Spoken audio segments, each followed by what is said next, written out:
Қайырлы күн баршаңызға. Бүгін біз сіздермен 200-ші салық есептілігін тапсыратын боламыз. Сондықтан арнамнан алыстамай қоңыраушаны басып тіркеліп алыңыздар. Салық есептілігін тапсырмас бұрын біз сіздермен осы 200-ші форма бойынша негізгі ақпараттарды қарастырайық.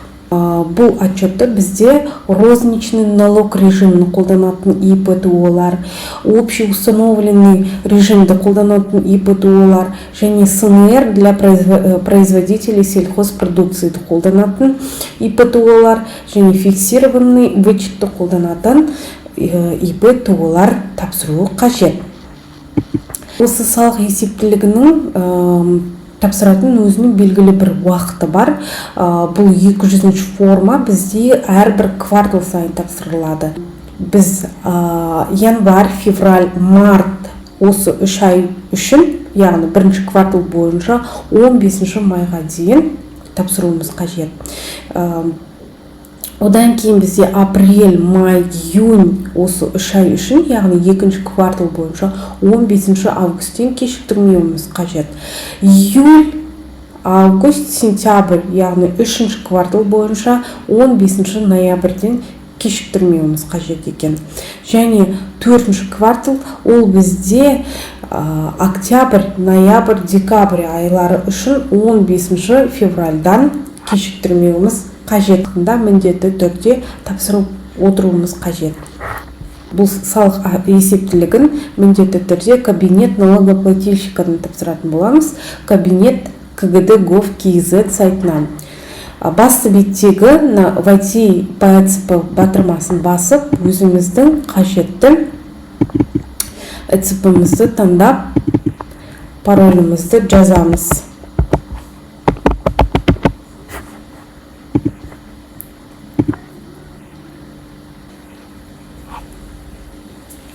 Өзіміздің кабинетке кіргеннен кейін біз ең маңызды бір ақпаратты тексеріп алуымыз керек. Бұл сервисі бөліміндегі регистрационный данные. Міндетті түрде осы жердегі ақпараттарды қарап, өзімізге жазатын жерін жазып, фиксировать етіп аламыз. Себебі осы жерден біз шатасып кететін болсақ, онда ол бізде басқа ОГД-ға түсіп кететін болады.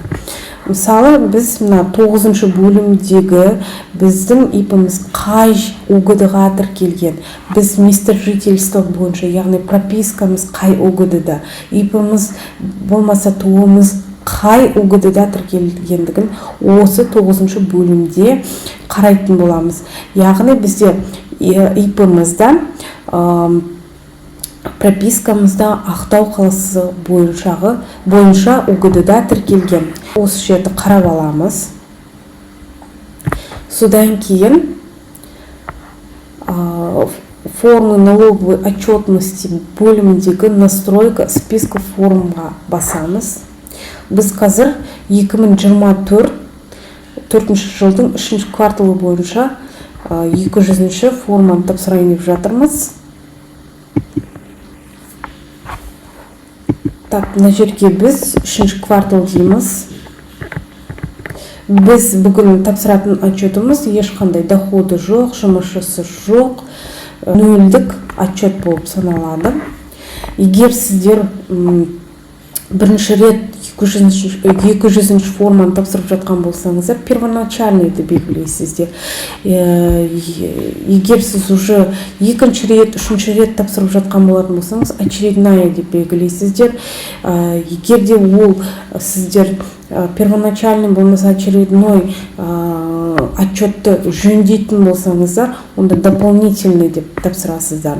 Және камералка бойынша сіздерге уведомление келетін болса, осы дополнительный по уведомлению дегенді таңдап, на жерге уведомлениенің номерін және уведомлениенің келген датасын көрсетіп тапсыратын боласыздар. Егер ИП-ні сіздер жабатын болсаңыздар, онда ликвидационный деп белгілейтін боласыздар. Енді біздің жағдайымызда бұл очередной резидент дейміз, міндетті түрде Қазақстан Республикасының азаматы болғандықтан. Енді мына жерге общая численность работников дейді, бізде жұмысшы жоқ, біз сол жерге 0 деп көрсетеміз. Және де соның ішінде шетел азаматтары, жұмысшылардың ішінде шетел азаматтары болатын болса, мысалы 1 деп көрсетесіз, 3 деп көрсетесіз, мүмкін сізде 3 жұмысшы бар шығар шетелден келген. Біздің жағдайда 0, себеп бұл бізде 0-дік есептілік болып табылады. Сосын наличие структурных подразделений деген жерде бар болса, иә дейсіздер, жоқ болса, нет дейсіздер. Бізде бұл бірінші бет бойынша бітті. Екінші бетті толтырмаймыз, сондықтан бірден үшінші бетке өтетін боламыз. Мына жерге код органы государственных доходов жаңағы біздің ИП-міздің орналасқан жер бойынша УГД-ны таңдайтын боламыз. Ақтау қаласы. Және мына жерде тағы да белгілейміз. Міндетті түрде біздің отчетымыз дұрыс ба, дұрыс емес па тексеріп алу үшін жібермес бұрын проверить заполнение батырмасын басып тексеріп аламыз. Қазір бізде ошибок нет деп тұр. Окей деп басамыз.